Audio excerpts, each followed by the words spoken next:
Unang-una si Mark ay pinanganak na normal at nung nag-graduate siya ng elementary, valedictorian siya. Pero nung 11 years old siya, nagka-meningitis siya dahil mahirap sila. Hindi siya nadala ng parents niya sa hospital. So yun na, nagkaroon na siya ng na-paralyze yung kanyang upper extremist. Pero bago pa siya na-paralyze, mahilig na talaga siya magpinta gamit ang kanyang kamay. Pero hindi nawala yung passion niya. Kahit na ganun yung nangyari sa kanya, na-paralyze siya, pinag-aralan niya kung paano niya gamitin yung paa niya para yun yung gagamitin niya para magpinta. So nung na-meet ko kasi si Mark through Facebook, nag-message siya sa akin, nagsusolicit ng mga materials para gagamitin niya sa visual arts.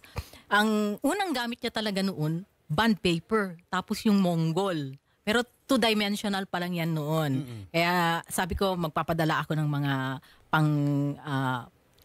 pang gagamitin niya para i-develop niya, shading, ganun. And then, pumasok din siya na, dahil very passionate nga yan, gusto niyang i-develop yung skill niya.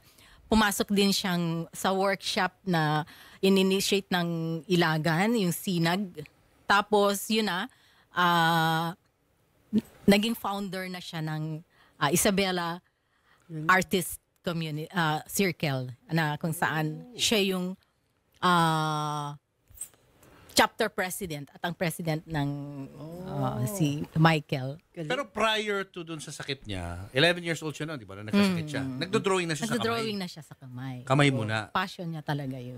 Tapos nag-stop yun because yung nangyari ng meningitis. Pero yung passion niya na Tuloy pa ituloy, rin. Ang galing. Sino nag-influence sa kanya? Meron ba siyang member ng family niya na artist din? self-taught artist siya pero dinevelop yung kanyang through sa mga workshops at saka yung pag-join na niya dun sa ISAT. So habang ginagawa natin itong interview, Mamu, meron siyang work in progress ngayon. Mark, pwede mo nang simulan uli. Ituloy mo yung yung ginagawa mo. Nag-on the spot tayo ngayon na painting.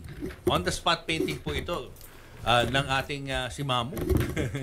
Si Mamu ang subject niya. Ikaw napili, Mamu, na subject niya, Mark. Salamat, Mark. Ayan, ayan yung mukha ni Mamu. Hindi pa natatapos. Sa kaya nakita ni Mark yung image na yan. Sa ano ba? Sa Instagram ko, sa Kuhang-kuha sa Grabe, internet. Yung anak Sino mo yung sino yung nasa tabi ko? yung anak mo. Anak namin. Ma'am niyo po yata, ma'am. Baka mami. Ma'am ba niya yan? Mami, si Mami Ching. Nice, Alam ko na kung ano tong photo na to. Yung kuha to ni Stan Leong, yung naka-purple ako, tapos mami ko naka-orange. Doon niya siguro kinuha yun. I have the original photo kung saan niya binis. Oo. Gaano katagal niyang gawin yung ganyan? Sinimulan to, oo. Ano sa tingin mo, Michael? Gaano katagal yan? Sinimulan yan. Sinimulan po niya kahapon lang po. Sinimulan po niya kahapon. And it took him mga uabot po ng 3 days. 3 days niya mapuli ginagawa yan. 3 days matatapos na to. From starting yesterday, tapos 3 days. Hopefully by tomorrow po matatapos po niya. Matatapos na niya. Yes po. Wow. Sinong pumili ng image? Siya ba ang pumili mismo? Siya po mismo, ma'am, sa account po ninyo. Binisit po niya account niyo na pumili siya ng image po. Galing, ano? I'm touched na napili niya. So, eto siya ngayon. Anong ginagawa niya? Left, right, or both? Na paa? Right feet lang po. Right. Yung kanyang kabilang Kabilang paa. Oo. Nagagamit din niya. paa. Sa pag-drawing mostly sa right. Right lang po. Right lang talaga. Yes. Pati yung mga shading niyan. Right set. Nagagamit niya rin yung kanang paa niya, syempre, di ba? Yes po, yes po. Ang galing. Alam mo, parang imposible pag inisip mo. Pero, di ba nakita mo, ang galing talaga. Ibang klase.